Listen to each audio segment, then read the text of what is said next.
How many games will Dillon Gabriel last? It depends on how he plays, obviously. And I thought he played decent in the other day against the Vikings. I really did. And I know I watched the show, and I know you guys were back and forth. He did. To be a rookie, to go overseas, to play in that environment, to make your first start. Have you ever played abroad? I never played, but I was a backup when I went abroad. Yes, it's a lot. Schedule it's hell, man. I'm telling you. And on top of that, you're how long you've been playing. That's a Brian Flores defense, and that's no easy task. So I thought he played. I wouldn't say great. I don't think he solidified himself as a starter. He didn't do anything to separate himself, but he played decent enough to earn himself another start. And they did exactly what I thought they were going to do when we went over the game plan last week. A lot of short, quick game, get the ball out of his hands. Let's roll the pocket. His first touchdown was rolling to the left. Let's get him out to the left. He's a better athlete than people give him credit for. A lot of easy concepts. There weren't a ton of, work left to right, go full field, kickback, reset, making checks at the line. A lot of protected runs, especially down in the red zone, meaning that there's two tight ends in, a fullback. Let's go some power runs so you don't have to re-identify, make different checks at the line of scrimmage if they bring pressure. They did a lot of that. One thing they do need to improve on, though, and that he needs to get better on, is pushing the football down the field. They have to open up the offense a little bit more. They only average 5.5 yards per pass. It's ridiculous. And as a defense, if they start doing that, what are you doing? I'm sitting on routes. Yep. I'm sitting there as a deep. And the Vikings started doing that in the second half. They're not going nowhere. Especially on that third down. Yeah. On a lot of those third downs, they're sitting on routes. They're catching receivers. They're not worried about the go ball over the top. So they have to add that into the play. He also needs to be a little bit better with his accuracy. And he had some open guys on third down to extend drives to really put the game away. And he overthrew some, and then he threw one short to Judy. That was a one-hopper, and he had another open route. So you've got to work on that. That will come with time. But overall, I thought he played decent. I think the C grading that everybody gave him, I think that was right around where it should be. We had a couple Ds on the panel. Well, I think a C average was decent for his first start. But with that being said, going forward, now they play at Pittsburgh. Then they play home against Miami. And then they play at New England. After that, they have a bye. If they go 0-3 and 0-4 overall with Dillon Gabriel before they get to the bye, that's when I would make the change to give Shedeur Sanders a start. After that happens. Because you can't justify, even if, I'm sorry, what? During the bye week, make the change? Yes, because now you give Sheduer 2 weeks to prepare. He hasn't got a ton of reps with the ones. He probably hadn't got really any reps with the ones at practice. So you have to have that 2-week window if you're going to give him an opportunity. Coming out of the bye, they play the Jets, who are struggling right now. That would be a good game for him to come in and play. But overall, if you're Kevin Stefanski, it is going to be tough to justify being 1-7 and Dillon Gabriel goes 0-4 and say, nope, we're sticking with him. But that's where my concern comes in a little bit, is because Stefanski or Gabriel is Stefanski's guy. And I don't know if he's going to be ready to give up on him after 4 games. Agreed. I don't know if he's going to say, all right, this experiment's over, let's throw Sheduer in there. I think if he's playing decent and played like he did against Minnesota, even if they are losing these games, I think he will give him the bye week to self-scout, to learn a little bit, and then go back against the Jets. I don't think it's the right decision, but I could see that happening with Stefanski because, quote-unquote, Gabriel is his guy. But the other thing against that is Gabriel's not a first-round pick. He's a third-round pick. Yeah, he was a third-round. Sheduer's a fifth-round. But if he was a first-round pick, then it's all right, Gabriel's our guy no matter what. Sheduer's not going to get a chance. But the fact that he's a third-round pick, that tells me, or that gives me hope that maybe we will see Sheduer if they don't win these games. And look, I'm not rooting against Dillon. I hope he plays well. I hope he does some things well. He's a good kid. But if you go 0-4 in your first 4 starts, I think it's time to give Sheduer the start going into the bye. I know Skip got a lot, so I'll be quick. I agree with everything you said. Okay. My only concern, or what I believe is, it's really kind of going to come down to, because when you have a quarterback in, decisions are being made, not always just off the best thing for the team. No. It's almost like if them calls are coming from up top and Stefanski and that seat is getting hot and then that crowd is getting loud, we could see Sheduer sooner than the bye week. Okay. The best thing for him would be after the bye week because I want it to be fair. Create something for him where now he has all of this time, because he's not going to leave and go. So he's going to be in that building because he's a football head. That's who he is. Yeah.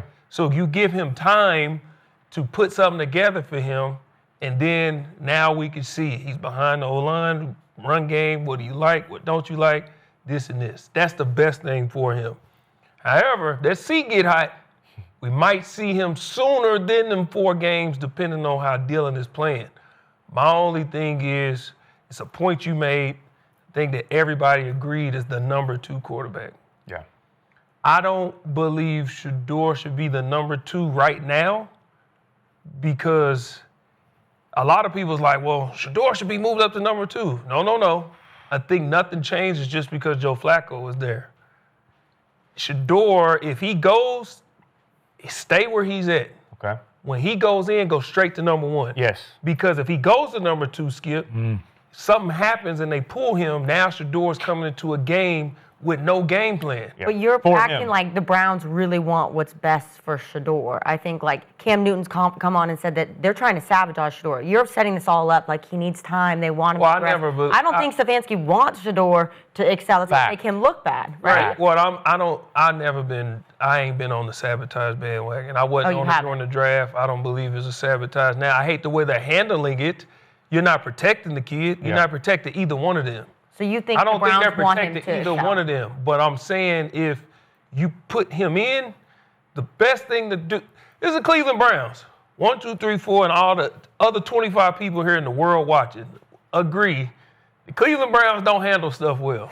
We're talking about what the best thing to do is. Yeah. I don't believe that he should not be the number 2 simply because it's still putting him in a bad spot if they do take out Dillon. He's going to have to come into a game and take over a game that's not, the plan ain't built for him. Him and Dillon are 2 different quarterbacks. You built the plan around the quarterback.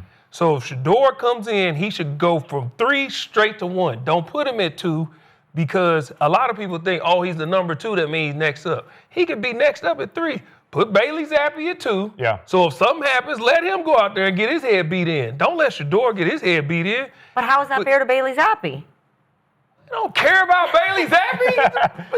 Let him get his head kicked. Yeah, let him get his head beat in. Listen, this. Just Bailey to finish the game is what Joe Bailey said. Zappi was brought in. Get us out of this one. Bailey Zappi was brought in to run the practice squad and all that. Sheduer was drafted. Okay. So we believe in what he can do.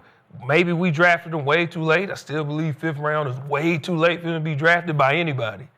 But we drafted him. Bailey Zappi was just kind of brought in to, If I'm dying, But Sheduer should go from 3 straight to 1. I believe it should be handled just like Cody said. Yeah.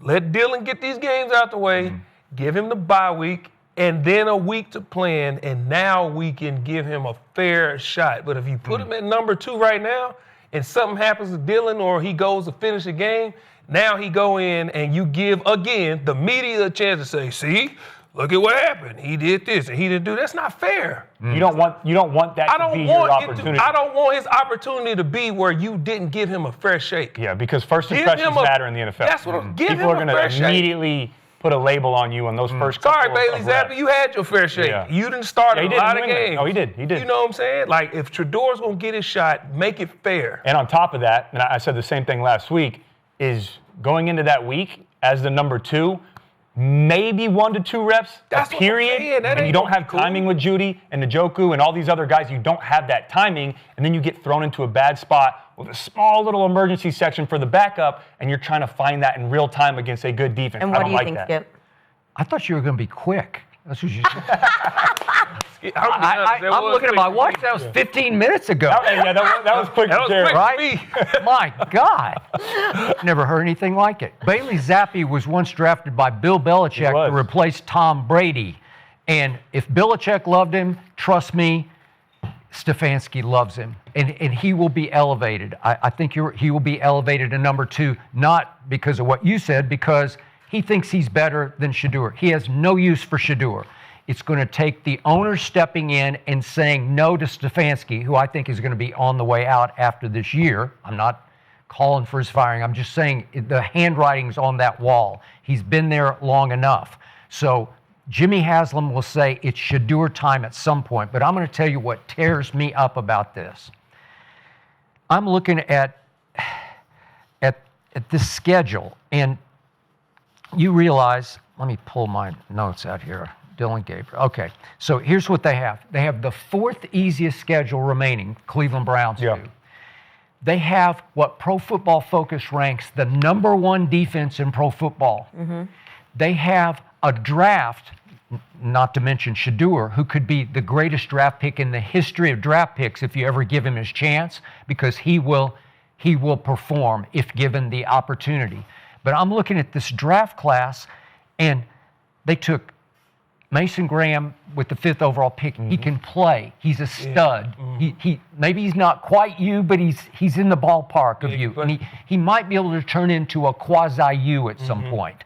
And then Carson Schlesinger out at UCLA. Yeah, linebacker. Good player. He just might be the defensive rookie of the year. He can ball. He can ball. And then they had another 2nd-round pick because of the Travis Hunter trade. And Quinshon Judkins had a legal issue and didn't get to play until the 3rd game. And I'm looking at what he's done in his 3 games. 94 yards, 82 yards, 110 yards. He can tote the rock. What I'm saying is, then Harold Fannin Jr., all he does is just get open at tight end. He was their 3rd-round pick. This draft class is starting to percolate. So this is my point from the start. And I know it's pie in the sky, but if Shedeur Sanders had been allowed to start from game 1, this team would be the talk of the NFL right now because they would have won some games that they didn't win. They would have won at, where were they, in London. They would have beaten Minnesota in London with Sheduer at quarterback. And I've told you how much I like Dillon Gabriel, and he's a great kid. He's not a good kid, he's a great kid. But he's not Sheduer. Sheduer is better than Cam Ward, and he will be considerably better than Dillon Gabriel will ever be able to be at 5'11" tall. The point is that with the 4th easiest schedule, it scares me because Stefanski is going to fight for his life and his job and his draft pick, a 3rd-round pick in Dillon. He's going to fight for him, and they might be able to steal a game here and there and keep Dillon afloat, if not Bailey Zappi afloat at some point. So I'm not loving this for Sheduer unless Jimmy Haslam just steps in and says, okay, that's enough. We have to give the people what they want because, as I keep saying, he is the most popular and famous 3rd-string quarterback in the history of the league, and it ain't even close. True. Yeah. Okay, so it tears my guts out to watch what's happening to Sheduer with a chance. This is on a silver platter for somebody to take the reins. The vets on this team love Sheduer, and they would rally around him. They would be inspired by him. They would all lift the levels of their games. This team has a chance with the 4th easiest remaining schedule. They could get on a roll. They could win several games you don't think they could have. So to me, I'm happy Flacco's gone. I agree with your point. Talk about dying on a hill. He might die on the hill behind the Bengals offensive line, right? But that's how desperate they are because they're still saying, we might be able to steal this division because it's so up in the air. It's so wide open right now. Well, the Browns could make a run. I'm not sold on the Steelers, and obviously the Ravens are a disaster. So what they're saying that, they're saying, give us Flacco. We might have a chance. Yeah. Because Jake Browning, I don't know what happened to him. I liked him last year. I did too. He just lost it. And once you lose it for a bad team, you can't. It's just hard to get it back, as you well know. Yeah. It's just hard. So I get their desperation move, and I wanted to be happy about this, but Bailey Zappi's still lurking somewhere in the background. So you think if Dillon Gabriel doesn't play well, there's still a chance they're going to play Zappi before they play Sheduer? I do. If it's Stefanski's call, I promise you he has no use for Sheduer on or off the field. On or off. I'm with you on that, but what I'm saying is I don't think it's going to be his call. It's not going to be. His seat is so hot. If Dillon don't play good, forget all that Bailey Zappi. He's in. Okay.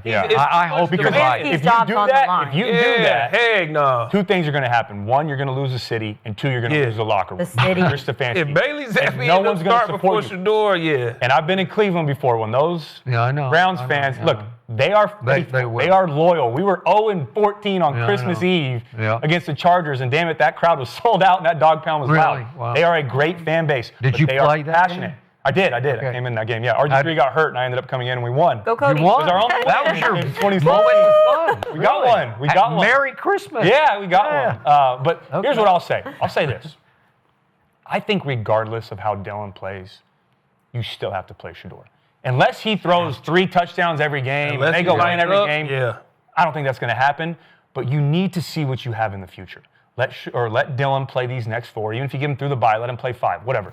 Yeah. After that, you have to let Sheduer play. I hope it doesn't come too late to where everyone's injured, everyone's checked out, no one's really trying anymore. He doesn't get a fair shot. Agreed. But I think you have to play both Gabriel and Sanders and see what you have going forward. Because, again, it's not like Dillon Gabriel was a first-round pick. We're not talking about a first-round investment to where it's like, all right, this is our guy no matter what. We're riding with him for the next 3 years regardless. It's a third-round pick, and you have a fifth-round pick. I know that getting drafted earlier, you but get there your shot are first. 50 slots between. They are, Skip, 50. but at the end of the day, those day 2, day 3 picks don't carry as much weight as a day 1 pick. No. You know this. A first-round pick, and you don't play well, you're going to get multiple opportunities over and over and over. A third-round pick, you might get 1 or 2, and it might be for the same team. You might not get another shot somewhere else. So you have to make the most of it. But I think even if Gabriel is playing well this year, you let Sanders play also and see what you have going forward and which one is going to be the guy. To be honest, Skip,